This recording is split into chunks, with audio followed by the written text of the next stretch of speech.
এই যে বারান্দাটার অবস্থা, এগুলো সব হচ্ছে পাখিরা টয়লেট করে রেখেছে। আমার তো ছোট্ট বাবু, আমার তো ওগুলো করার সুযোগই নেই যে আমি এগুলো ক্লিন করব। ওদেরকে খাবার দিই, যে বাটি খালি সকালে পুরো এক বাটি খাবার দিয়েছি। আর খাবার খেয়ে যে এখানে বসে সুন্দরভাবে টয়লেট করে এই অবস্থা করেছে। এটা গত এক সপ্তাহ আগেও ক্লিন করা হয়েছিল বারান্দা।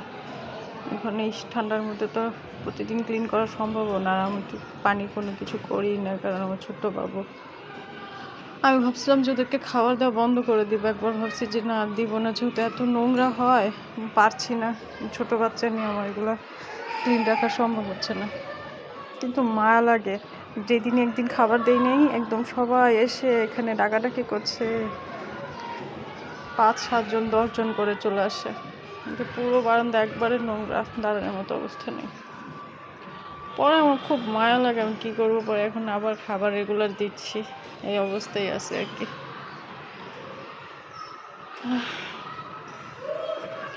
আপনারাও সবাই চেষ্টা করবেন বেলকনিতে পাখিকে খাবার দিয়ে রাখার জন্য, কারণ ওরা কোথায় যাবে, আমরা দিলেই ওরা খেতে পারে।